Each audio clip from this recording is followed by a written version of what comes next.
గౌరవనీయులు పూజ్యులు శ్రీ చినజీయర్ స్వామి గారు, గౌరవనీయులు పెద్దలు retired chief justice Shri Ramana గారు, గౌరవనీయులు రఘురామకృష్ణరాజు గారు, మురళీమోహన్ గారు, గౌరవనీయులు తెలంగాణ రాష్ట్ర మంత్రివర్గ సభ్యులు తుమ్మల నాగేశ్వరరావు గారు, నారాయణమూర్తి గారు, తనికళ్ళ భరణి గారు, చంద్రబోస్ గారు, అశోక్ తేజ గారు, వేణుగోపాలాచారి గారు, శ్రీనివాసరెడ్డి గారు, మేడసాని మోహన్ గారు, ఈరోజు ఈ కార్యక్రమానికి ఇచ్చేసినటువంటి సోదరి సోదరులందరికీ అందరికంటే ముందుగా తెలుగు వన్ ఎండి మిత్రులు రవిశంకర్ కంఠమనేని, ఈరోజు మీ ఉత్సాహం చూస్తూ ఉంటే మళ్ళీ పాత రోజులు జ్ఞాపకం వస్తున్న హైదరాబాద్లో ఆ రోజు చేసిన పనులు కానీ ఇవన్నీ జ్ఞాపకం వస్తున్నాయి. అందులో రవిశంకర్ కంఠమనేని మనస్ఫూర్తిగా అభినందిస్తున్నా. నేను ఒక విజన్ని రూపకల్పన చేస్తే ఆ విజన్లో ఫస్ట్ మూవర్ అడ్వాంటేజ్ తీసుకుని బ్రహ్మాండంగా మీరు చూస్తే 2000లో ప్రారంభించాడు. నేను 1996-97లో ప్రపంచంలో ఇంటర్నెట్ రెవల్యూషన్ వచ్చింది.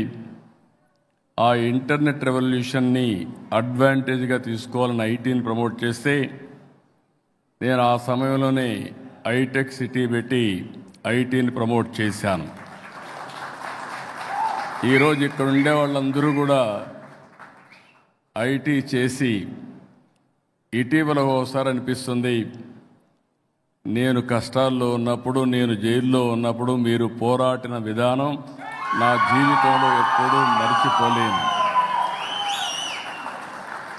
అంటే ఒకసారి రాజకీయ నాయకులు అనుకుంటాం మనం పనిచేస్తే ప్రజలు మర్చిపోతాం అనుకుంటాం, కానీ ఒక్కొక్కసారి ఏ విధంగా ప్రజలు స్పందిస్తారనేది నా జీవితంలోనే కాదు, ఎన్ని జన్మలెత్తి మళ్ళీ తెలుగు వాడిగానే పుట్టాలనుకుంటున్నా, ఈ జాతికి సేవ చేయాలని ఆలోచిస్తున్నాను. అలాంటి బ్రహ్మాండమైన స్ఫూర్తిని మీరు ఇచ్చారు. అయితే ఈరోజు ఇక్కడికి వచ్చినప్పుడు 2000 సంవత్సరంలో తెలుగు వన్ డిజిటల్ ప్రయాణం, ఈరోజు 400 ఛానల్స్ మొత్తం. ఇప్పుడే చెప్పాడు, ప్రపంచంలో ఏ దేశానికి పోయినా తెలుగు వన్ ఉంటుంది. నేను గర్వపడుతున్నా, గర్విస్తున్నా.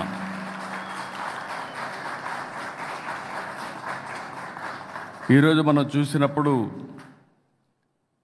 రవిశంకర్ యొక్క కృషిని, పట్టుదలని, ప్రతిభని, అన్నింటికంటే ముఖ్యంగా నేను ఒక విజన్ పెట్టుకుంటే నా విజన్కి ప్యారలల్గా ఇంకొక విజన్ తయారు చేసుకొని ఒక పెద్ద ఎంపైర్ తయారు చేసుకున్నాడు. ఆ ఎంపైర్లో ముందుకు పోయే పరిస్థితికి వచ్చారు.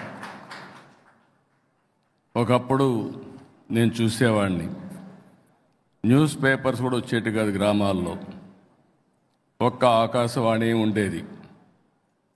ఆకాశవాణి ద్వారా వార్తలు చెప్పేవాళ్ళు, అది కూడా సాయంత్రం ఒక ఫిక్స్డ్ టైంలో ఒక 10 నిమిషాలు మాత్రం వార్తలు చెప్పేవారు. ఆ వార్తలు చదువుకొని ఏ రాజకీయ నాయకుడు ఏ క్వశ్చన్స్ అడిగారు, ఎవరు అసెంబ్లీలో పవర్ఫుల్గా మాట్లాడుతున్నారని బేరే చేసేవాళ్ళు. ఆ తర్వాత న్యూస్ పేపర్స్ రెవల్యూషన్ వచ్చింది. ఒక్క మాటలో చెప్పాలంటే ఆగస్ట్ క్రైసిస్ వస్తే ఎన్టీ రామారావు గారిని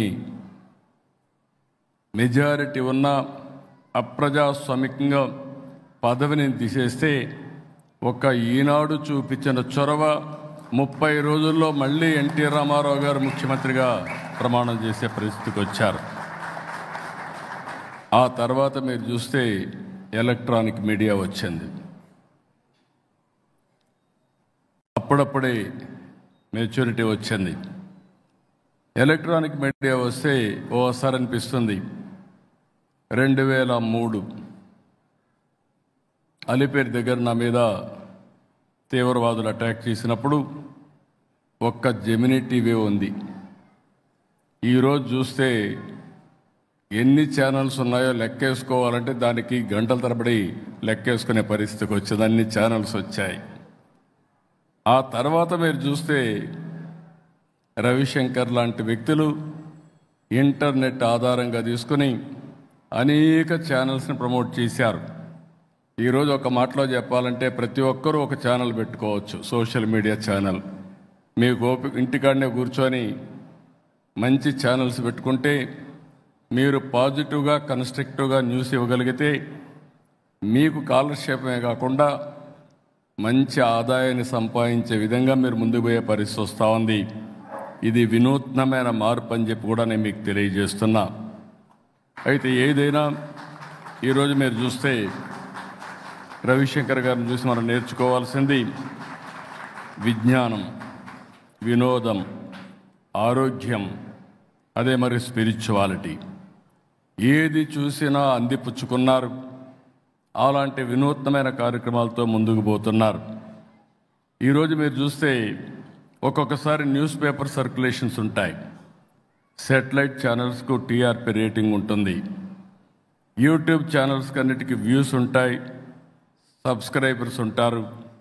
దీన్ని బట్టి ఆదాయం కూడా వస్తూ ఉంటుంది.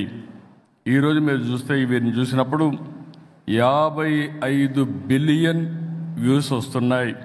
120 మిలియన్ సబ్స్క్రైబర్స్ ఉండే ఏకైక ఛానల్ telugu1.com. ఒక్క ఛానల్లో మీరు చూస్తే 16 లక్షల వీడియోలు అప్లోడ్ చేశారు. 1500కు పైగా సినిమాలు, 2500 షార్ట్ ఫిల్మ్స్, 60,000 పైగా వీడియోలు, వెబ్ సిరీస్, ఇవన్నీ కూడా చేసి తిరుగులేని శక్తిగా telugu1.com తయారు చేశారు. ఈరోజు మిమ్మల్ని అందరినీ చూసిన తర్వాత నాకు అనిపిస్తుంది ఇదే సమయంలో పాత